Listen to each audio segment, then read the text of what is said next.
Corinthians, na retrospectiva, bicampeão mundial. É o Corinthians ganhando com gol de Paulo Guerreiro. TV Camarada Camarada. Olha o Mundial do Japão, bicampeão mundial. A TV Camarada Camarada interagindo com o Corinthians e a Rede Globo. 10h10 na Avenida Paulista. 10h10 na Avenida Paulista.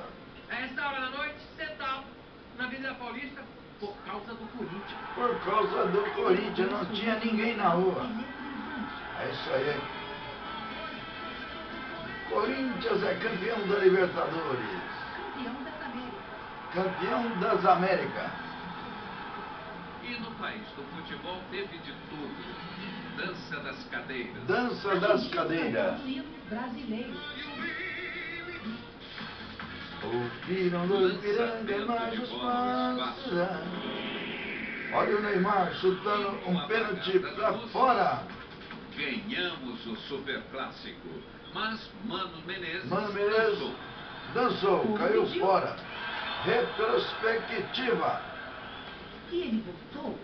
Voltou o Filipão, cabeça de bagre. No Banco do Brasil.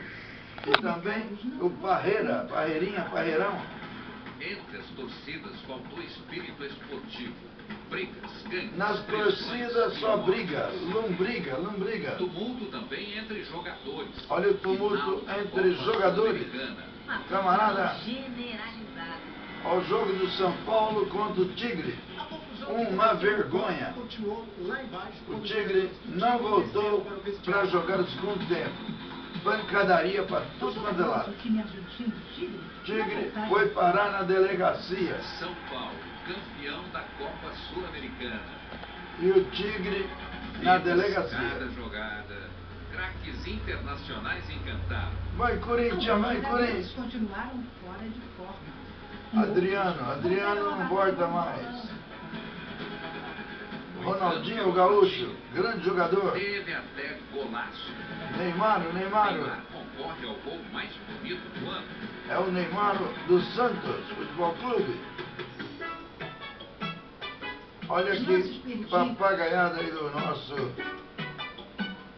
jogador do Flamengo. Nas arquibancadas, Que é isso? esporte. Olha o beijo. E como os casais beijaram. Tô precisando arranjar alguém pra beijar aí. Vamos beijar a parede. Vai, Corinthians. Sai fora, rapaz, ela é minha. Sai fora, cara, ela é minha. Quanta emoção. Só tá pegando ela, né? Duas decisões. Palmeiras caiu pra segunda. Até o último minuto. Chorou. Mas Aí. foi o fim da esperança verde. O Palmeiras, que começou o ano ganhando a Copa do Brasil, terminou rebaixado. na Série B. É isso aí, camarada.